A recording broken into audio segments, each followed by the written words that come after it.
നമസ്കാരം. ഇവിടെ പശ്ചിമേഷ്യയിൽ യുദ്ധം നടക്കുന്നുണ്ട്. എപ്പാ? ഇപ്പോൾ.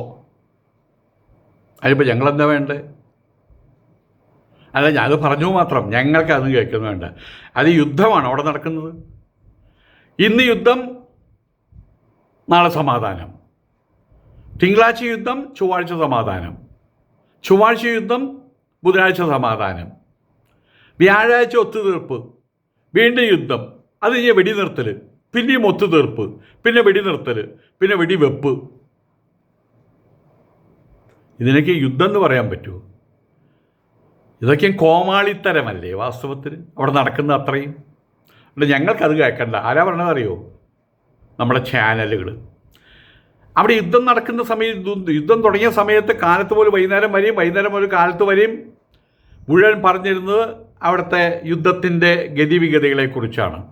നിങ്ങൾ വല്ല വാർത്ത കേൾക്കുന്നുണ്ടോ? ഇപ്പോൾ ഫുട് നോട്ടായിട്ട് എന്തോ പറയില്ലേ, സ്ട്രൈക്കിംഗ് ന്യൂസോ എന്തോ പറയുമല്ലോ, ആ ന്യൂസായിട്ട് ഇങ്ങനെ പോണ കാണാം. ഗൾഫിൽ യുദ്ധം മുറുകുന്നു, അവിടെ ഇത്ര ആൾ മരിച്ചു, അവിടെ ഇവിടെ ബോംബിട്ടു, അവരും ബോംബിട്ടു, അവരെല്ലാവരും കൂടി മറ്റോടത്തും ബോംബിട്ടു. പ്രാധാന്യമില്ലാതായി മാറി. പശ്ചിമേഷ്യയിൽ സംഘർഷം മുറുകിക്കൊണ്ടിരിക്കുകയാണ്. ഈ സംഘർഷം മുറുകുന്ന സമയത്ത് അതിൽ സങ്കടം അനുഭവിക്കുന്നവരാരാ? കേരളീയരാ. അതെങ്ങനെയാ അങ്ങനെ? ഇസ്രായേൽ കലിപൂണ്ട് നിൽക്കുകയാണ്. അമേരിക്ക പറഞ്ഞത് പോലും കേൾക്കാൻ അവർ തയ്യാറില്ല. കാരണം അവർ പറയുന്നത് ഞങ്ങൾ ജീവൻ മരണ പോരാട്ടത്തിലാണ്. ഈ യുദ്ധത്തിൽ നഷ്ടപ്പെടുക, യുദ്ധം പരാജയപ്പെടുക എന്ന് പറഞ്ഞാൽ ഇസ്രായേൽ ഇല്ലാതായിട്ട് മാറുക എന്നാണ് അർത്ഥം. ആയതുകൊണ്ട് തന്നെ ഈ യുദ്ധത്തിൽ പരിപൂർണമായിട്ടുള്ള വിജയം, 100% വിജയവും. അതുകൊണ്ടാണല്ലോ കുഞ്ഞുങ്ങളെ വരെ നമ്മൾ കണ്ടാണല്ലോ ഗാസയിൽ. ഇനി അതിനൊരു അടുത്തൊരു തലമുറ പോലും ഉണ്ടാകാൻ പാടില്ല എന്നുള്ളതാണ്. മൂലവേരടക്കം ചെത്തിയെടുക്കുകയാണ് ചെയ്യുന്നത്. ഭയം കൊണ്ടാണ്, ഇസ്രായേലികൾക്ക് ഭയം കൊണ്ടാണ്. ഇനിയും ഞങ്ങൾ ഈ ലോകത്തിൽ പിച്ചക്കാരായിട്ട്, സ്വന്തമില്ലാതെ, ബന്ധമില്ലാതെ, നാടില്ലാതെ, വീടില്ലാതെ അലഞ്ഞു തിരിയുന്നവരായിട്ട് അത് നടക്കാൻ ഞങ്ങൾ തയ്യാറല്ല. അങ്ങനെ നടന്നിരുന്നവരാണ് ഞങ്ങൾ. 2000 വർഷം മുമ്പ് ആരംഭിച്ച ആ അലച്ചിൽ അടുത്ത കാലത്താണ് തീർന്നത്. അത് വലിയൊരു കഥയാണ് വാസ്തവത്തിൽ. 2000 വർഷം അവരെവിടേക്കൊക്കെയോ പോയി, എല്ലായിടത്തും തല്ലുകൊള്ളുന്നു. 60-70 ലക്ഷം പേരാണ് കണക്കിൽ പെട്ടത്. ഏത് ഇവിടെ നമ്മളുടെ കോൺസെൻട്രേഷൻ ക്യാമ്പിൽ കയറ്റിയിട്ട് ഹിറ്റ്ലർ ചെയ്ത പണി. അതുപോലെ ലോകത്തിൻ്റെ പല ഭാഗങ്ങളിൽ ആകെ കൂടി ബായി ആയിട്ട് അസ്മാദികളായിട്ട് ജീവിച്ചത് കേരളത്തിൽ മാത്രമാണ്. കേരളത്തിൽ ജ്യൂസ് സ്ട്രീറ്റ് വരെയുണ്ട്. ഇപ്പോഴും എൻ്റെ പേര് മാറ്റിയിട്ടില്ല. ഇപ്പോഴും ജൂത കോളനിയാണ്. അവിടെ 1-2 ഫാമിലികൾ അവിടെ ഉണ്ട് താനും. ചേന്നമംഗലത്ത് വലിയ പള്ളിയുമുണ്ട്. ഇവിടെ അവർക്ക് നല്ല ട്രീറ്റ്മെൻറ്റാണ് കിട്ടിയത്. ആ പള്ളിയിൽ വർഷം അവർ വന്ന് അവിടെ അവരുടെ ആചാരങ്ങൾ അവർ തേക്കുന്നുണ്ട്, പള്ളി പുതുക്കി പണിയുണ്ട്, എല്ലാം ചെയ്യുന്നുണ്ട്. പക്ഷെ മറ്റെല്ലായിടത്തും അവർക്ക് കിട്ടിയത് തള്ളലുകളാണ് കിട്ടിയത്, കഷ്ടപ്പാടുകളാണ് അവർക്ക് കിട്ടിയത്. പറഞ്ഞു വരുന്നത്, ഇനി ആ ഒരു കഷ്ടപ്പാടിന് ഞങ്ങൾ തയ്യാറില്ല. ആയതുകൊണ്ട് ഞങ്ങൾ ജീവിക്കും, അല്ലെങ്കിൽ ഞങ്ങൾ മരിക്കും. കഷ്ടപ്പെടാൻ ഞങ്ങൾ തയ്യാറില്ല. ഇതാണ് ഇസ്രായേലിൻ്റെ നിലപാട്. ആ രീതിയിൽ ആ നിലപാടിനെ കാണുന്ന സമയത്ത് നമുക്ക് തള്ളിക്കളയാൻ പറ്റുമോ? ബെഞ്ചമിൻ നെതന്യാഹുവിനെ തള്ളിക്കളയാൻ പറ്റുമോ? ഏതായാലും ഗൾഫ് രാജ്യങ്ങൾക്ക് ആണിപ്പോൾ ഭീഷണി. എന്താണ് ആ ഭീഷണി? എല്ലാവർക്കും അറിയാം. എന്തിനാണ് ഗൾഫ് രാജ്യങ്ങൾ ഇത്രയായിട്ട് പോലും സ്വന്തം കാലുമ നിൽക്കാൻ അവരിപ്പോഴും ഭയപ്പെടുകയാണ്? ഇവിടെ കൊറിയയെ പോലുള്ള രാജ്യങ്ങൾ പോലും അവരുടേതായിട്ടുള്ള പേഴ്സണാലിറ്റി കാത്തു സംരക്ഷിച്ച്, ഞങ്ങൾ നോർത്ത് കൊറിയ പ്രത്യേകിച്ചും, അതുപോലെ മറ്റു പല രാജ്യങ്ങളുണ്ട്, കൊച്ചു രാജ്യങ്ങളുണ്ട്, അവരുടെ നിലപാടുകളിൽ ഊന്നിയ മുന്നേറ്റങ്ങളാണ് സൃഷ്ടിക്കുന്നത്. അത് ഇത് എന്തായാലും പറയാം, ഭരണപരമായിട്ടുള്ള കാര്യമാണെങ്കിലും സൈനിക സംബന്ധിയായിട്ടുള്ള കാര്യങ്ങളാണെങ്കിൽ പോലും അവരുടെ മതത്തിന് പോലും അവർ കൈകടത്താൻ അനുവദിക്കുന്നില്ല എന്നുള്ളതാണ്. അതേ സമയത്ത് ഇവിടെയുള്ള UAE, സൗദി അറേബ്യ പോലുള്ള GCC കൺട്രികൾ, അറേബ്യൻ കൺട്രികൾ ഇന്നും ആരെയൊക്കെയോ ഭയപ്പെട്ടിട്ട് എന്ന വണ്ണം അമേരിക്കയുടെ ആശ്രിതന്മാരായിട്ട് കഴിയുകയാണ്. അമേരിക്കയോ ഇസ്രായേലോ ഇറാനെ അറ്റാക്ക് ചെയ്താൽ ഇറാൻ അറ്റാക്ക് ചെയ്യുന്നത് ഇസ്രായേലിനെയും ഗൾഫിനെയാണ് അറ്റാക്ക് ചെയ്യുന്നത്. അവർക്ക് അമേരിക്ക അറ്റാക്ക് ചെയ്യാൻ പറ്റില്ല. കാരണം അമേരിക്ക ഭൂഖണ്ഡത്തിന് മറ്റേ ഭാഗത്തൊക്കെ എടുക്കുന്നത്. ഇവിടുന്ന് അവിടെ ഒരു ഫ്ലൈറ്റ് അവിടെ പോയിട്ട് തിരിച്ചു വരാൻ വേണ്ടിയിട്ടാകുമ്പോഴേക്കും അവർ വിവരം അറിയില്ലേ. അപ്പോൾ അതിനെ അവർക്ക് തകർക്കാൻ പറ്റില്ല. അപ്പം ആയതുകൊണ്ട് തന്നെ അങ്ങാടിയിൽ തോറ്റാൽ അമ്മയോട് എന്ന് പറയുന്ന പോലെ ഹോർമൂസ് കടലെടുക്കുമായിട്ട് ബന്ധപ്പെട്ട പ്രശ്നത്തിനുണ്ടായ യുദ്ധം, ആ യുദ്ധത്തിൽ ഇറാൻ എന്തെങ്കിലും കെടുതികൾ സംഭവിച്ചു കഴിഞ്ഞാൽ ഇറാൻ അപ്പോൾ തന്നെ കണക്കെടുക്കും. എത്ര കെടുതികൾ സംഭവിച്ചു? ഇത്ര കെടുതികൾ സംഭവിച്ചു. അതിൻ്റെ ഇരട്ടി കെടുതികൾ ഗൾഫ് രാജ്യങ്ങൾക്ക് വരട്ടെ. ഗൾഫ് രാജ്യങ്ങൾക്ക് ഇപ്പോഴത്തെ സാഹചര്യത്തിൽ അവരുടെ പ്രശ്നങ്ങളിൽ നിന്ന് മാറാൻ വേണ്ടിയിട്ട് കൊച്ചു കൊച്ചു സംഭാഷണങ്ങൾ, കൊച്ചു കൊച്ചു വെടിനിർത്തൽ പരിപാടികൾ, സന്ധി സംഭാഷണങ്ങൾ, ഇതുകൊണ്ട് യാതൊരു കാര്യമില്ല. എത്ര ദിവസമായി ഇത് തുടങ്ങിയിട്ട്? അമേരിക്ക വീണ്ടും ആക്രമണം നടത്തിക്കഴിഞ്ഞാൽ ഗൾഫ് രാജ്യങ്ങളിലെ നിർണായകമായിട്ടുള്ള ഊർജ അടിസ്ഥാന സൗകര്യങ്ങൾ ലക്ഷ്യമിട്ട് കടുത്ത നടപടികൾ സ്വീകരിക്കുമെന്ന് ഇറാൻ മുന്നറിയിപ്പ് നൽകി. ഇറാൻ അത് ചെയ്യുന്നവരുമാണ്. നമ്മളത് കണ്ടതാണ്. ഇതുവരെ അമേരിക്കയുടെ ബേസുകളെ മാത്രമേ തകർത്തിരുന്നുള്ളൂ. പ്രത്യേകിച്ചും ഖത്തറിലെ വലിയ ബേസാണ് അവർക്കുള്ളത്. സൗദിയിലുണ്ട്, UAEയിലുണ്ട്. അതിനെ മാത്രമാണ് ലക്ഷ്യം വെച്ചത്. ദാറ്റ് മീൻസ് അമേരിക്കയെ മാത്രമല്ല ലക്ഷ്യം വെച്ചത്. അമേരിക്ക ഇറാനെ ആക്രമിക്കുമ്പോൾ ഇറാൻ അമേരിക്കയെ ലക്ഷ്യം വയ്ക്കുന്നു. അതിൽ ന്യായീകരണമുണ്ട്.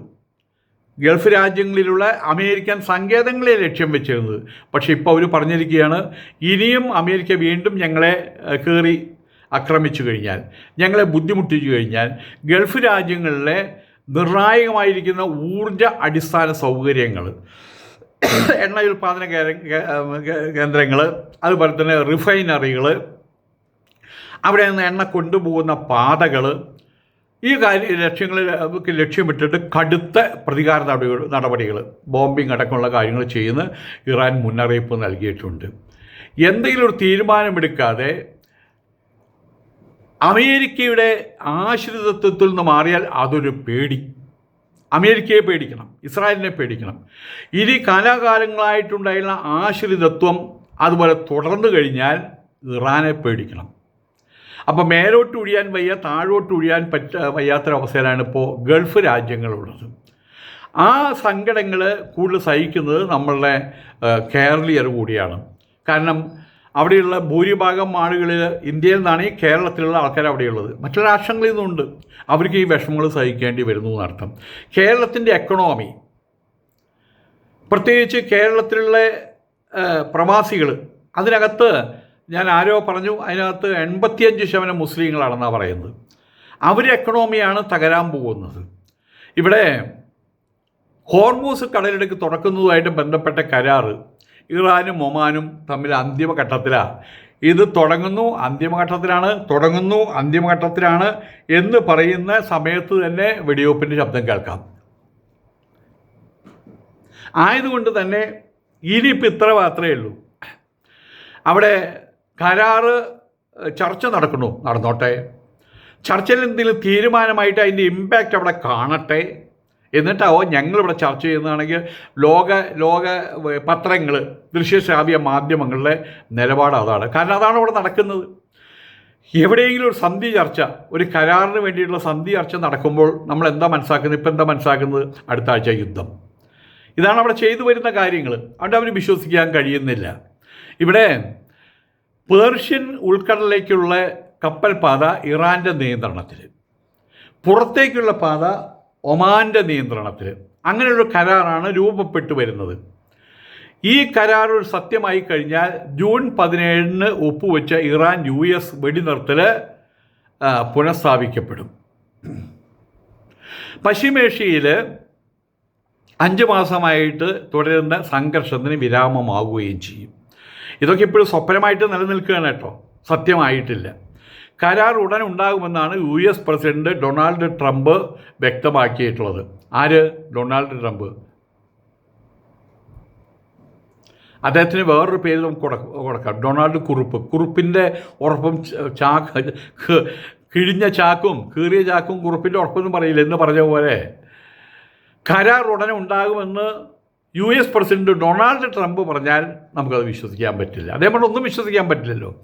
ഗൾഫ് രാജ്യങ്ങളുടെ പിന്തുണയോടുകൂടിയാണ് ചർച്ചകൾ പുരോഗമിക്കുന്നതെന്ന് ഖത്തർ അമീർ Sheikh Tamim bin Hamad Al താനി അറിയിച്ചു. അദ്ദേഹം US പ്രസിഡന്റുമായിട്ട് സംസാരിച്ചിട്ടുണ്ട് എന്നും പറയുന്നു. പക്ഷേ ഇവിടെ ഏറ്റവും വലിയ രസം, ഇനി ഞങ്ങളുടെ പ്രഥമ ശത്രു ഇറാനല്ല എന്ന് ഇസ്രായേൽ പ്രഖ്യാപിച്ചിരിക്കുകയാണ്. പിന്നെ ആരാണ് പ്രഥമ ശത്രു? പ്രഥമ ശത്രു ഖത്തറാണെന്ന് പ്രഖ്യാപിച്ചിരിക്കുകയാണ്. ഖത്തർ ഇവിടെ എന്താ പറയുന്നത്? ഗൾഫ് രാജ്യങ്ങളുടെ പിന്തുണയോടുകൂടി ചർച്ചകൾ പുരോഗമിക്കുന്നു, സമാധാനം ഇതാ കയ്യെത്തും ദൂരത്തെത്തി. ഇതാണ് ഖത്തർ അമീർ Sheikh Tamim bin Hamad Al താനി അറിയിച്ചിട്ടുള്ളത്. പക്ഷെ അപ്പുറത്ത് എന്താ പറഞ്ഞിട്ടുള്ളത്? ഞങ്ങളുടെ പ്രഥമ ശത്രു ഇനി മുതൽ ഖത്തറാണെന്ന്. ആരാ പറഞ്ഞിട്ടുള്ളത്? ഇസ്രായേലുകാരാ പറഞ്ഞിട്ടുള്ളത്. അപ്പം അതിൻ്റെ അർത്ഥം എന്താ? ഈ സന്ധി ചർച്ചകൾ എവിടെ എത്തില്ല, യുദ്ധം നടക്കും എന്നുള്ള കാര്യത്തിലാണ് മുൻതൂക്കം എന്നല്ലേ വരുന്നത്. ഏതായാലും ഹോർമുസിന് മേലുള്ള ഇറാൻ്റെ നിയന്ത്രണം അംഗീകരിക്കില്ലെന്ന മുൻ നിലപാടിൽ ട്രംപ് ഭരണകൂടം അയവ് വരുത്തിയെന്നാണ് സൂചന. ആ അയവ് വരുത്തൽ എത്ര കാലത്തേക്കുണ്ടാകുമെന്ന് അതും ദൈവത്തിന് മാത്രമേ അറിയുള്ളൂ. എങ്കിലും സുപ്രധാന വിഷയങ്ങൾ ഇനിയും അന്തിമ ധാരണയിൽ എത്താനുണ്ടെന്നാണ് US നിലപാട്. കഴിഞ്ഞില്ലേ? ഇതിനിടയിൽ ചെങ്കടലിൽ സൗദിയുടെ വഫ എണ്ണക്കപ്പലിന് നേരെ ഇറാൻ പിന്തുണയുള്ള ഹൂതികൾ മിസൈൽ ആക്രമണം നടത്തിയതായിട്ട് അവകാശപ്പെട്ടു. ചൊവ്വാഴ്ച ചെങ്കടലിൽ സ്ഫോടനത്തിൽ തകർന്ന ഇന്ത്യൻ ചരക്ക് കപ്പലുകളിൽ 13 ഇന്ത്യക്കാരുൾപ്പെടെ നാവികരെ യമൻ തീരത്ത് രക്ഷിച്ചെത്തിയിട്ടുണ്ട്.